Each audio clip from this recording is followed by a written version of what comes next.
Hey guys, Zen here, and Rainbow Six Siege is up to something big. First, there's this, the roadmap to Year 7 Season 4, and as we've discussed, this is going to be a major update. Then this, these upcoming designers notes are huge, and even if you already know what they did to Rook, you probably haven't seen how Ubisoft feels about it.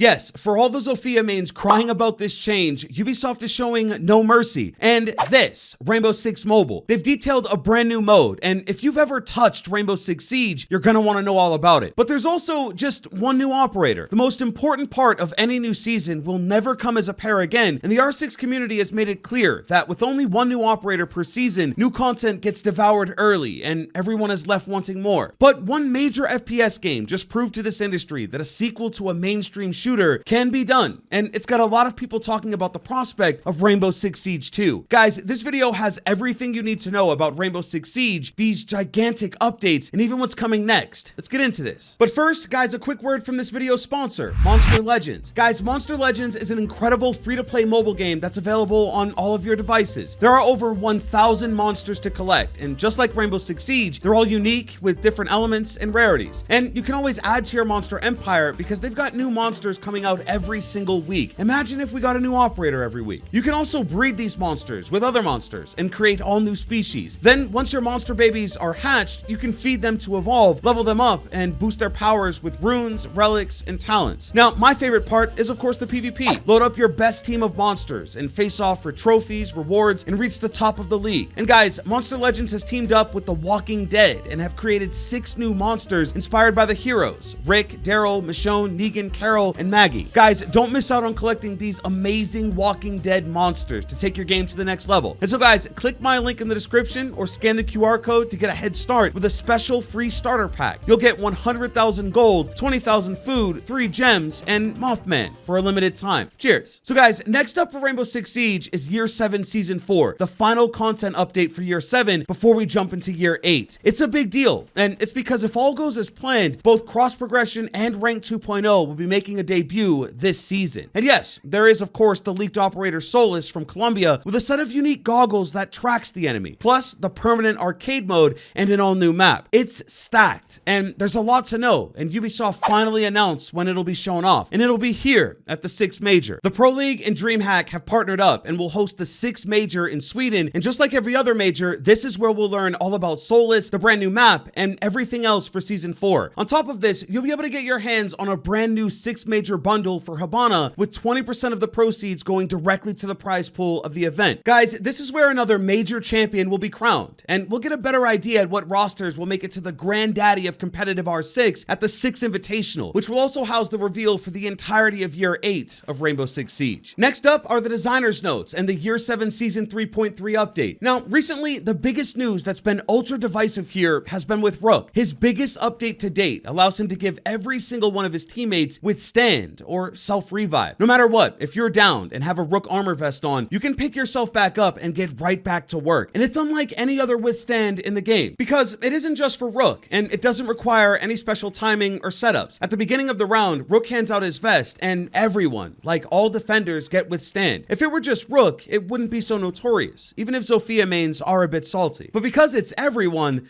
well, I actually think it's a great upgrade for Rook and actually makes him feel worth it. But it did hurt Doc because one of his best abilities is to revive teammates with the stim pistol, and since you can only be revived once, Rook's vest already take care of it. So Ubisoft literally buffed Doc in the biggest way yet, and so now his stim pistol heals for 200 HP each shot. That means no matter how much damage you take, even down to just 1 health, you get all of your health back and a slight overheal when you take a stim from Doc. This makes him viable not only against Rook, but also against Thunderbird, because she has become the preferred healer on defense and packs more firepower. And they didn't stop there. He also got the Bailiff. So now Doc can easily make rotates or murder holes, and it just adds more utility to him. And so the buffs to Doc are incredible. He was seriously lacking, and people were calling for change, and he's got it. But between these 2 changes with Doc and Rook, it'll be more challenging than ever to get defenders down and keep them down in the round. And I think the 2 Frenchmen are back in just a massive massive way. Another big change is with Dokkaebi. Her logic bomb will now affect dead defenders. They say this change is meant to curb the advantage of eliminated or joining in progress defenders sitting on cams, particularly at bomb sites. Dokkaebi can now more reliably create openings in the defender's network for diffuser plants and other strategies. It's a nice buff for Dokkaebi, but also the attackers as a whole, because now there won't just be that dead guy sitting on that one cam for the entire round with almost no downside. Then Callie, my main, is getting a damage increase to help counter the buff to Rook. Her sniper will output 135 damage up from 127. This will allow for more 2-shot kills if they don't have a vest, although for some it will still require 3 shots if they have one on. Next, Castle is getting another pistol, the M45. Kaid and Goyle will get more ammo in the TCSG, and overhealing now caps at 20 instead of 40, obviously because Doc has ascended. And there's something that we all probably assumed, but it's just jaw-dropping to see firsthand, and it's this. Look at Alibi. She has just spearheaded up into the top defender spot, outpacing Jaeger by a mile. She's now the most picked defender in Rainbow Six Siege, and it's come almost out of nowhere. She is an amazing operator, but to be now that #1 spot is kind of eye-opening. I think people have finally realized that Alibi's utility doesn't rely on her holograms matching her outfit. If you put a hologram in a window or a popular pre-firing spot, you're going to get intel, and there's almost nothing the attackers can do to get rid of it unless they have sightlines on the base. But there's also another more subtle ability that if this thing is placed in a doorway or hallway, the attacker will shoot it out and give away positioning. It's just one of those gadgets that has to be dealt with, and even if the gadget is great, the MX4 Storm is still one of the best weapons on defense. That weapon paired with a 1.5 is incredibly lethal because it has one of the highest fire rates in the game and pinpoint accuracy with a higher zoom. And so Alibi is now in that iconic top spot, and if that spot has taught us anything, it's that change is coming. Alibi has a lot right now between intel, weaponry, and support,